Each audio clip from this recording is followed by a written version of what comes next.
আসসালামু আলাইকুম ওয়ারাহমাতুল্লাহি ওয়াবারাকাতুহ। সহজ জীবন ইসলাম ইউটিউব চ্যানেলে সম্মানিত দিনী ভাই বোনেরা, আশা করি আল্লাহ তাআলার অশেষ রহমতে আপনারা ভালো আছেন, সুস্থ আছেন। আলহামদুলিল্লাহ। আজকে একটি নতুন আমলের ভিডিও নিয়ে হাজির হয়েছি, যে আমলে আল্লাহর অশেষ মেহেরবানিতে অনেকের জীবনে বদলে গিয়েছে। আল্লাহ তাআলার অশেষ মেহেরবানিতে শুধুমাত্র একটি আমল করেছেন, আল্লাহ তাআলা তাদের জীবনের সবকিছু দিয়েছেন। তাই অনুরোধ করছি, কার কি মনের নেক আশাগুলো আছে, এই আমলটির মাধ্যমে আল্লাহ তাআলার কাছে তুলে ধরুন। রব্বুল আলামিন আপনারও মনের নেক আশা ইনশাআল্লাহ পূরণ করেই দিবেন। তাই অনুরোধ করছি ভিডিওটি মনোযোগ দিয়ে সম্পূর্ণ দেখার। নামাজ ইসলামের অন্যতম একটি স্তম্ভ। ৫ ওয়াক্ত নামাজই প্রত্যেক মুসলমানের জন্য ফরজ, আর প্রত্যেক ওয়াক্ত নামাজেরই আল্লাহ তাআলা বিশেষ কিছু ফজিলত দিয়েছেন। এর মধ্যে অন্যতম হল ফজরের সালাত বা ফজরের নামাজ। নামাজ কায়েম করো, সূর্য ঢলে পড়ার পর থেকে রাতের অন্ধকার পর্যন্ত, এবং কায়েম করো ফজরের নামাজ। নিশ্চয়ই ফজরের নামাজ উপস্থিতির সময় বনি ইসরাইলে বলা হয়েছে। এবং নামাজের মধ্যে যেমন ফজরের রয়েছে বিশেষ গুরুত্ব, তেমনি সময়ের মধ্যেও কিন্তু এই ফজরের সময় রয়েছে বিশেষ গুরুত্ব। পবিত্র কুরআনে ফজর নামে একটি সূরাও রয়েছে। ওই সূরার শুরুতে মহান আল্লাহ এরশাদ করেছেন, শপথ ফজরের, অর্থাৎ আল্লাহ তাআলা শপথ করছেন ফজরের সময়ের। হাদিসে ফজরের নামাজে বিশেষ তাগিদ রয়েছে। জুন্দুদ ইবনে আবদুল্লাহ রাদিয়াল্লাহু তাআলা আনহু থেকে বর্ণিত, মহানবী সাল্লাল্লাহু আলাইহি ওয়াসাল্লাম এরশাদ করেছেন, যে ব্যক্তি ফজরের নামাজ পড়বে সে আল্লাহর জিম্মায় আগবে। সুবহানাল্লাহ। সহিহ মুসলিম শরীফের হাদিস। অন্য হাদিসে ফজরের নামাজ আদায়কারীকে জান্নাতি মানুষ হিসেবে আখ্যায়িত করা হয়েছে।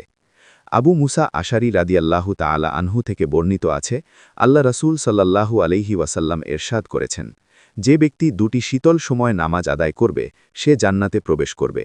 বুখারী মুসলিম শরীফের সহিহ হাদিস।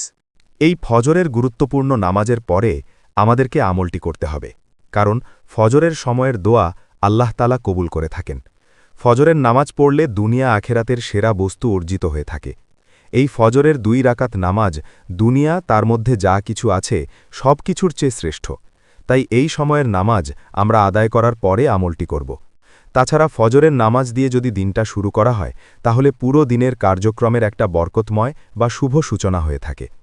মহানবী সাল্লাল্লাহু আলাইহি ওয়াসাল্লামও বলেছেন, হে আল্লাহ, আমার উম্মতের জন্য তার সকালবেলায় বরকত দান করুন। তিরমিজি শরীফের একটি হাদিস। তাই এই ফজরের নামাজের পরে আমাদেরকে আমলটি করতে হবে। মনে রাখবেন, মানুষের সবচেয়ে প্রিয় বন্ধু, অভিভাবক হলেন আল্লাহ তাআলা। তাকে তার ইসমে আজমে ডাকলে বা ইসমে আজমের নাম ধরে ডাকলে তিনি বান্দার ডাকে সাড়া দেন। বান্দা যদি তাকে ইসমে আজম সহকারে ডাকার মাধ্যমে তার কাছে কোনো কিছু সাহায্য চায় বা মনের নেক আশা পূরণের জন্য চায়, তিনি ওই বান্দাকে তা দান করেন। সুবহানাল্লাহ। প্রিয় নবী সাল্লাল্লাহু আলাইহি ওয়াসাল্লাম তার প্রিয় উম্মতের জন্য এই সুসংবাদ হাদিসে পাকে উল্লেখ করেছেন, বান্দা যাতে আল্লাহ তাআলাকে তার ইসমে আজমের মাধ্যমে ডাকে এবং সাহায্য প্রার্থনা করেন। হজরত বুরাইদা রাদিয়াল্লাহু তাআলা আনহু বলেন, আল্লাহর রাসূল সাল্লাল্লাহু আলাইহি ওয়াসাল্লাম এক ব্যক্তিকে অর্থাৎ আবু মুসাকে এরূপ বলতে শুনছেন, অর্থাৎ যে দোয়াটি দেখাচ্ছি এই আমলটি বা এই দোয়ার আমলটি আমাদেরকে করতে হবে, শুধুমাত্র এই একটি আমল। নিয়মটি আমি আবারও সংক্ষেপে বলে দেব, ভিডিওটি থেকে না বের হয়ে দেখতে থাকুন। আল্লাহুম্মা ইন্নী আসসালুকা বিআন্নাকা তাল্লাহ লা ইলাহা ইল্লা আনতাল আহাদুস সামাদ আল্লাযী লাম ইয়ালিদ ওয়ালাম ইউলাদ ওয়ালাম ইয়াকুল্লাহু কুফুয়ান আহাদ। অর্থাৎ আমাদেরকে এই ইসমে আজম, এই দোয়াটি পড়ে আল্লাহ তাআলার কাছে আমাদের মনের নেক আশাগুলো তুলে ধরতে হবে। আশা করছি আপনারা এই দোয়াটি সংগ্রহ করে নিয়েছেন, অথবা আমি আবারও দেখাবো, কোনো সমস্যা নেই। তখন আপনারা সংগ্রহ করতে পারবেন বা স্ক্রিনশট নিতে পারবেন। এই দোয়াটিতে আমরা এটাই বলছি যে, হে আল্লাহ, আমি তোমার কাছে প্রার্থনা করি এবং জানি যে তুমি আল্লাহ, তুমি ব্যতীত কোনো মাবুদ নেই। তুমি এক, অনন্য, মুখাপেক্ষীহীন ও অন্যদের নির্ভর স্থল, যিনি জনকও নন, জাতও নন এবং যার কোনো সমকক্ষ নেই। তখন রাসূলে পাক সাল্লাল্লাহু আলাইহি ওয়াসাল্লাম বললেন, সে আল্লাহকে তার ইসমে আজম বা সর্বাধিক বড় সম্মানিত নামের সঙ্গে ডাকল, যা ইসমে আজম দ্বারা যখন কেউ তার নিকট কিছু প্রার্থনা করে তিনি তাকে তা দান করেন, এবং যার দ্বারা যখন কেউ তাকে ডাকে তিনি তার ডাকে সাড়া দেন। এটি তিরমিজি, আবু দাউদ, মিশকাত শরীফের একটি হাদিস।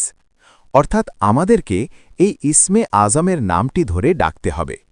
আমি আবারও দেখাচ্ছি এই দোয়াটি অর্থাৎ এই ইসমে আজমটি আমাদেরকে ফজরের নামাজ আদায় করার পরে তসবি তাহলিল বেশি করে পড়তে হবে অর্থাৎ দরুদ ও ইস্তিগফার বেশি করে পড়ে নিয়ে চাইলে আপনি অন্তত 11 বার করে দরুদ শরীফ পড়ে নিতে পারেন যে কোনো দরুদ পড়তে পারেন চাইলে দরুদে ইব্রাহিম পড়তে পারেন অথবা আল্লাহুম্মা সাল্লি আলা মুহাম্মাদিন ওয়ালা আলী মুহাম্মদ তার যে ছোট্ট দরুদটি দেখাচ্ছি আল্লাহুম্মা সাল্লি আলা মুহাম্মাদিন ওয়ালা আলী মুহাম্মদ এভাবে অন্তত 11 বার পড়ে নেবেন তারপরে কম করে হলেও একবার পাঠ করবেন আল্লাহুম্মা ইন্নি আসসালুকা বিআন্নাল্লাহা লা ইলাহা ইল্লা আনতাল আহাদুস সামাদ আল্লাজি লাম ইয়ালিদ ওয়ালাম ইউলাদ ওয়ালাম ইয়াকুল্লাহু কুফুয়ান আহাদ এভাবে একবার অন্তত পাঠ করবেন তারপরে দুহাত তুলে আল্লাহ তালার কাছে আপনার মনের সমস্ত নেক ও ভালো আশাগুলো তুলে ধরবেন